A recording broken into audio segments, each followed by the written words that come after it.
बहुत समय पहले की बात है। एक घने जंगल में हर तरह के जानवर मिलजुल कर रहते थे। हिरण, खरगोश, बंदर, हाथी और कई पक्षी। जंगल में एक बड़ा सा नदी किनारा था, जहां सभी जानवर रोज पानी पीने और खेलने आते थे। उसी जंगल में एक चालाक लोमड़ी भी रहती थी।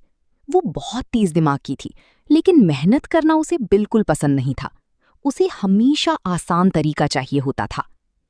एक दिन लोमड़ी कई दिनों से भूखी थी। उसने बहुत कोशिश की, लेकिन कोई शिकार उसके हाथ नहीं लगा। तभी उसने सोचा, अगर मैं दिमाग से काम लूं तो बिना मेहनत के ही खाना मिल सकता है।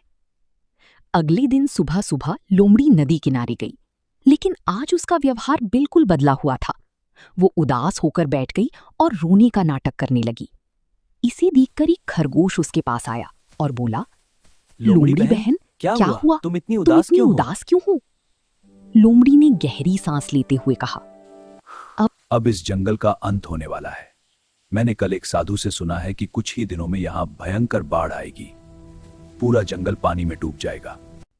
ये सुनकर खरगोश डर गया। उसने तुरंत ये खबर बाकी जानवरों को बता दी। कुछ ही देर में पूरे जंगल में हड़कंप मच गया। सभी जानवर लोमड़ी के पास पहुंचे और बोले, हमें बचाओ, कोई उपाय बताओ। लोमड़ी अंदर ही अंदर मुस्कुरा रही थी, लेकिन बाहर से गंभीर बनी रही। उसने कहा, यहाँ से दूर एक पहाड़ी गुफा है, जहाँ पानी कभी नहीं पहुँचता। अगर तुम सब वहाँ चले जाओ तो बच सकते हो। एक हिरण बोला, लेकिन हम वहाँ कैसे पहुँचेंगे? मैं तुम्हें एक-एक करके वहाँ पहुँचा सकती हूँ। मैं तुम्हें एक-एक करके वहाँ पहुँचा सकती हूँ। बस यही उसकी चाल थी। अब वो रोज एक जानवर को अपने साथ ले जाती और रास्ते में एक सुनसान जगह पर ले जाकर उसे खा जाती। वापस आकर वो कहती, वो जगह बहुत सुरक्षित है, सब वहां खुश हैं। धीरे धीरे जंगल की जानवर कम होने लगी। लेकिन एक दिन एक बूढ़ा हाथी सोचने लगा, अजीब बात है, इतने दिन हो गए लेकिन किसी ने वापस आकर हमें खबर क्यों नहीं दी? उसने लोमड़ी से कहा, आज मैं तुम्हारे साथ चलूंगा। लोमड़ी थोड़ी घबराई, लेकिन मना नहीं कर पाई। जैसे ही वे आगे बढ़े, हाथी ने रास्ते में हड्डियों का ढेर देखा। वो तुरंत समझ गया। हाथी जोर से गरजा, धोखेबाज, तू हमें बेवकूफ बना रही थी। लोमड़ी